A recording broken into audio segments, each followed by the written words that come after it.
Assalamualaikum warahmatullahi wabarakatuh. Perkenalkan, saya Dina Mahfirani dengan nomor mahasiswa N014201050. Saya akan menjelaskan mengenai penyakit HIV/AIDS. Sebelum saya masuk ke bagian obat-obatan yang digunakan pada pasien penyakit HIV/AIDS, mari kita terlebih dahulu mengenal apa itu HIV/AIDS.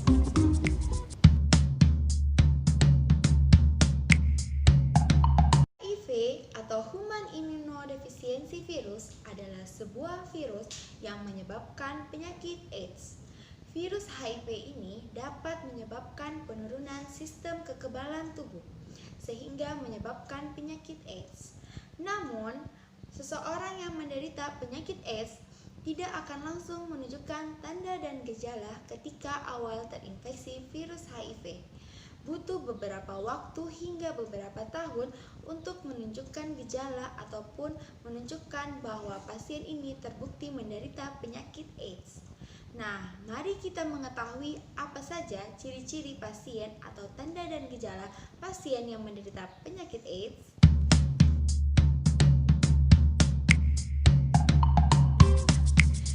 Baiklah, adapun tanda dan gejala seseorang menderita penyakit AIDS yaitu yang pertama, demam berulang. Seseorang dikatakan demam apabila suhu tubuhnya lebih dari 37,5 derajat Celcius. Yang kedua adalah nyeri otot. Yang ketiga adalah ruam. Ruam ini seringkali diabaikan oleh pasien penderita HIV/AIDS. Selanjutnya yang keempat adalah penurunan berat badan. Penurunan berat badan yang secara drastis juga merupakan salah satu tanda dan gejala penderita penyakit HIV/AIDS. Selanjutnya yang terakhir adalah keringat berlebihan di malam hari.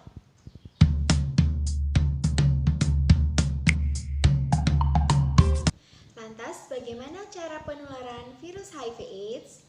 Virus HIV dapat menular melalui beberapa cara. Yang pertama adalah melalui hubungan seks bebas. Dalam hal ini, hubungan seks yang dilakukan dengan berganti-ganti pasangan. Yang kedua adalah melalui jarum suntik. Jarum suntik yang telah digunakan oleh pasien yang positif terinfeksi virus HIV kemudian digunakan oleh manusia yang lain bekas dari jarum suntik yang sudah digunakan, maka tidak menutup kemungkinan pasien tersebut akan menderita juga penyakit HIV/AIDS. Yang ketiga adalah melalui transfusi darah.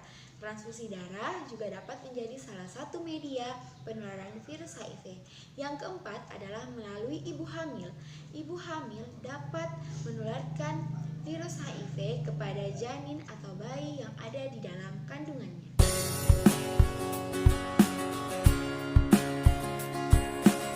Namun, kita tidak perlu khawatir. Pasien penderita HIV/AIDS atau biasa dikenal dengan ODA, orang dengan HIV/AIDS, tidak perlu kita kucilkan. Sebab virus HIV/AIDS ini tidak dapat menular melalui peralatan makan yang kita gunakan secara bersama-sama, tidak dapat menular melalui air liur, tidak dapat menular melalui keringat, tidak dapat menular melalui gigitan nyamuk, serta tidak dapat menular melalui sentuhan ataupun ciuman. Sehingga kita masih tetap dapat menjalin komunikasi dengan seorang pasien penderita HIV/AIDS atau dikenal dengan ODA.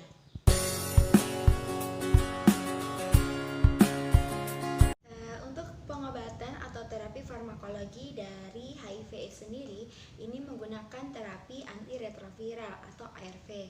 Nah, untuk penggolongan dari obat-obat antiretroviral sendiri terdiri dari 3 golongan. Yang pertama itu NRTI atau Nucleoside Reverse Transcriptase Inhibitor. Kemudian yang kedua adalah NNRTI atau Non-Nucleoside Reverse Transcriptase Inhibitor. Dan juga yang ketiga adalah PI atau Protease Inhibitor.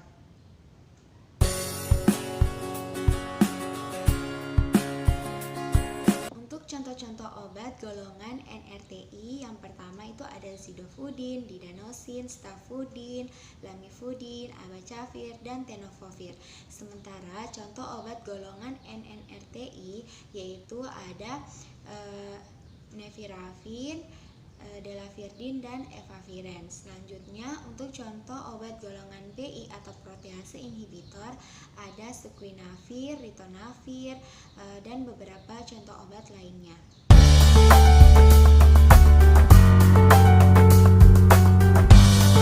terapi lini pertama, pengobatan dari HIV/AIDS ini menggunakan terapi kombinasi obat-obat antiretroviral. Di sini kita mengkombinasikan 2 obat dari NRTI dan 1 obat dari NNRTI. Nah, untuk usia 5 tahun hingga dewasa, kita menggunakan pengobatan yang lini pertama, yaitu yang pertama tenofovir, lamivudin, dan juga efavirenz sebagai terapi lini pertama. Alternatif lini pertamanya yaitu kita dapat menggunakan obat zidofudin, lamivudin, dan juga efavirenz. Adapun dosis yang diberikan untuk obat-obat antiretroviral yang paling sering digunakan yaitu zidofudin 300 mg 2 kali sehari, lamivudin 150 mg 2 kali sehari, tenofovir diberikan 300 mg 1 kali sehari, sedangkan efavirenz diberikan 600 mg 1 kali sehari. Untuk pasien anak berusia kurang dari 5 tahun yang menderita penyakit HIV/AIDS dapat kita berikan kombinasi obat zidofudin, lamivudin, dan juga nevirapin ataupun efavirenz.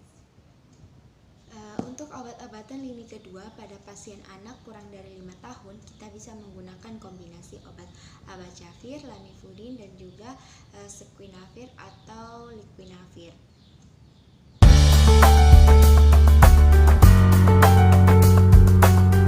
Pasien penderita HIV/AIDS juga dapat diderita oleh ibu hamil, sebagaimana salah satu media penularannya yaitu dari ibu hamil ke janin melalui plasenta.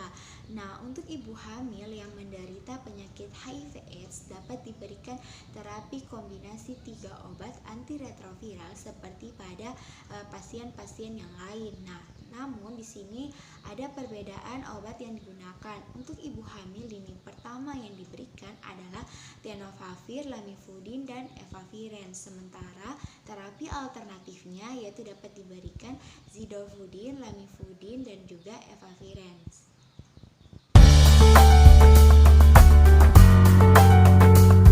Beberapa efek samping yang perlu dipantau setelah penggunaan antiretroviral yaitu yang pertama, pada penggunaan beberapa minggu pertama itu kemungkinan adanya gangguan gastrointestinal seperti mual, muntah, diare.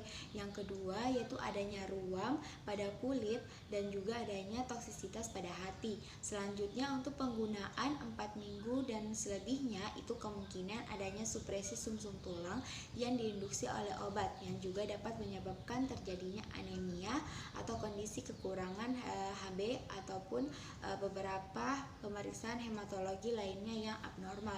Selanjutnya yaitu pada penggunaan obat antiretroviral dalam jangka waktu 6-18 bulan itu kemungkinan adanya gangguan metabolik, adanya keadaan kondisi asidosis laktat, dan juga adanya gangguan-gangguan lainnya yang dapat mengganggu proses metabolisme makanan di dalam tubuh. Selanjutnya untuk penggunaan obat antiretroviral lebih dari 1 tahun itu kemungkinan adanya gangguan pada tubulus ginjal atau di sini adalah penurunan fungsi ginjal. Itulah tadi beberapa informasi terkait dengan penyakit HIV/AIDS. Semoga kita semua termasuk yang menonton video ini dapat terhindar dari penyakit